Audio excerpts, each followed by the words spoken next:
recently released a documentary on the 8 Passengers Family Vlog channel. Kevin, Chad, and Shari Franke sat down to do an interview for the documentary, and people are holding Kevin accountable. I don't know what he was thinking sitting down and doing this interview, if they thought that he was going to be able to point the finger at Ruby the whole time, but that is not what has happened. People are calling him out online saying that you are guilty, sir. You might not be behind bars, but we at home remember what happened on the vlogs. So we are going to get into everything that has been said and what Kevin had to say.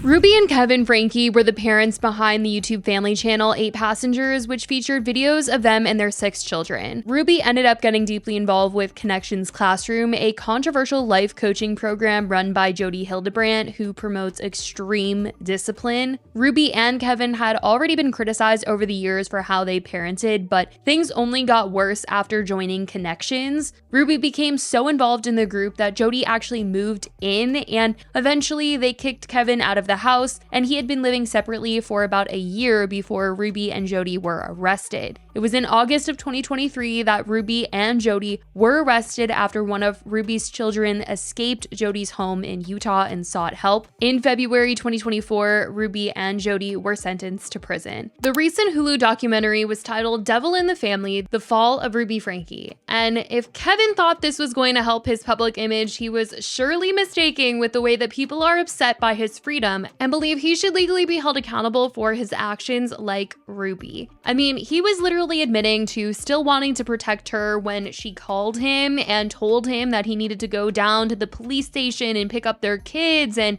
when they asked him how he knew to go there, he didn't reveal that it was Ruby who called him. Like, God forbid there wasn't enough evidence to arrest her. He would have probably got the kids and taken them right back to her. Literally, it's horrifying to think about. But Kevin admits when police told him what had been done to his children, he just didn't believe them. And even though they offered to show him photographic evidence, he refused because he admits he didn't want to be manipulated. He even told police during questioning that it sounded like a made-up story. Police interviewed said that they thought it was just so weird that he also hadn't seen his kids in a whole year, but because of that, he wasn't a suspect. But the internet is surely holding him accountable for his actions, even though it does come across in this documentary that he's trying to seem like, you know, that's how I was thinking before. I've opened my eyes and really seen what she did. But people feel like he can't just sit there and point these fingers at Ruby exploiting their family online because he was right there with her.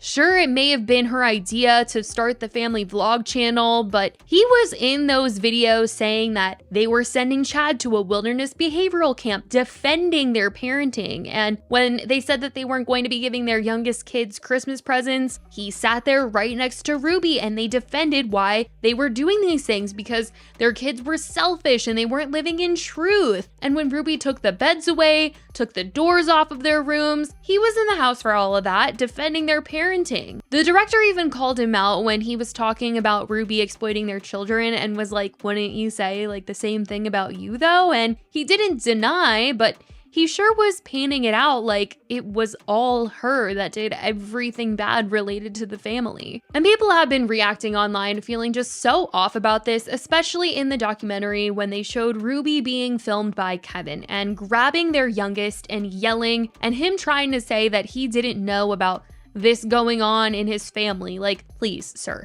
we have the footage that you know that she wasn't the best person. You get down and you be quiet.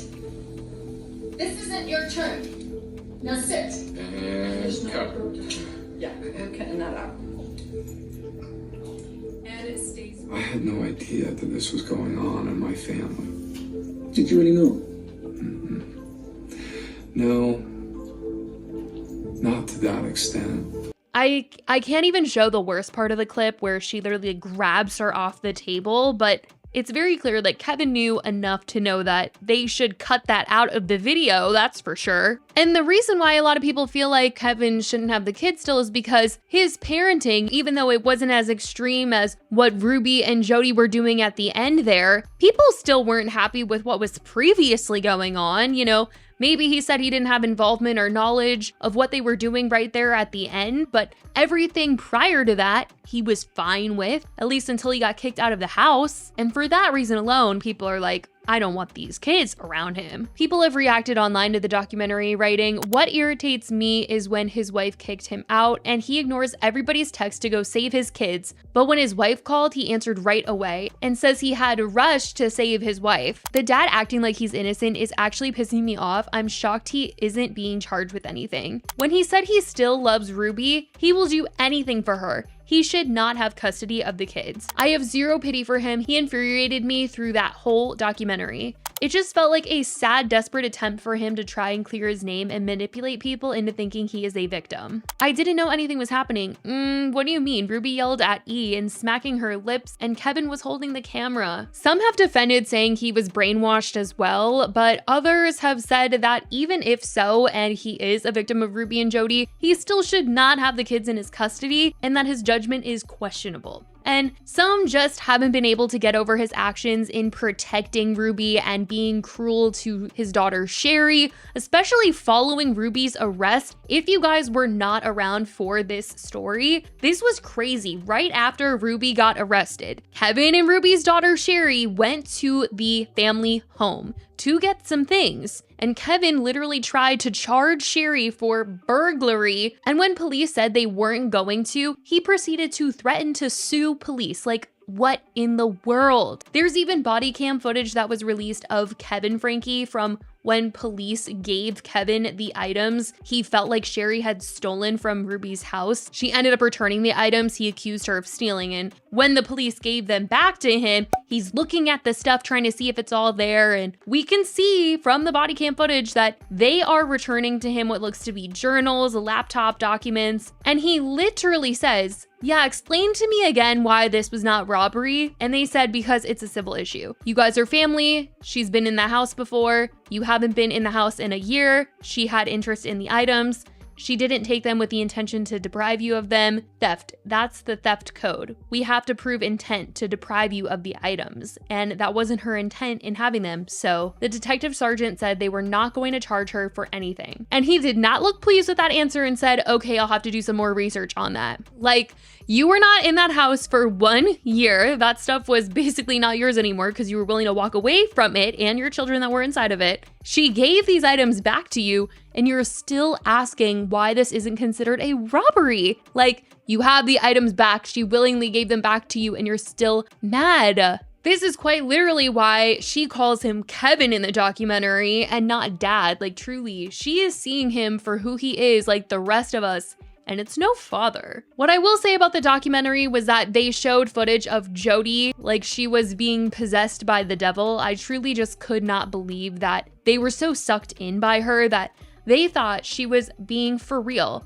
Like, you guys, the footage they have of her acting like she was just being possessed and getting taken over by these spirits. This is the reason why she even moved in with Ruby and Kevin, is because she was saying that these evil spirits were like taking over her. And they believed her. They believed that the devil was really messing with her. And eventually Ruby went to sleep in the same bed as Jodi because she felt like she needed someone there for her. As you start speaking in other voices. She's not. She's not. She knows.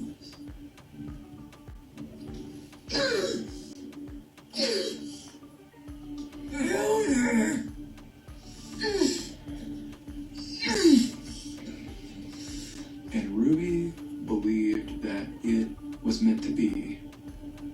And that me and her were meant to help Jodi overcome this. Is that not just so crazy? And it sounds like they kicked Kevin and Chad out of the house because they were basically blaming Chad's teenage actions as one of the causes of Jodi being possessed like this in their house, taken over by the devil. And they really needed to get Chad out of there. And Chad felt like they were looking for an excuse to get him and his dad out of there. Now, despite everything that Kevin says though, and the way that he was kind of pointing the finger at Ruby, he still says that he loves her. He was even asked to clarify, like, even after what happened to the kids, and he was like, yeah, which people are truly baffled by, but he was basically saying like he can't turn off the memories of her, this old version of her in the delivery room with their babies. Like, these are the things that he's holding on to. And obviously this has a lot of people talking following this documentary, and Some are even seeing this family for the very first time, and it's just crazy. This is something that we have discussed since 2020,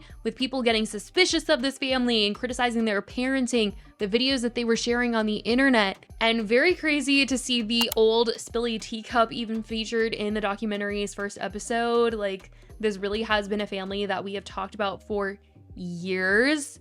But that is what people have had to say recently. I want to know what you guys think. If you guys watched the documentary, what you thought about what Kevin had to say and how he was talking about Ruby, pointing the finger, and how the producers seem to try and hold him accountable a little bit in this. But let me know your thoughts. I love you guys so much, and I will talk to you in the next video. Bye, guys.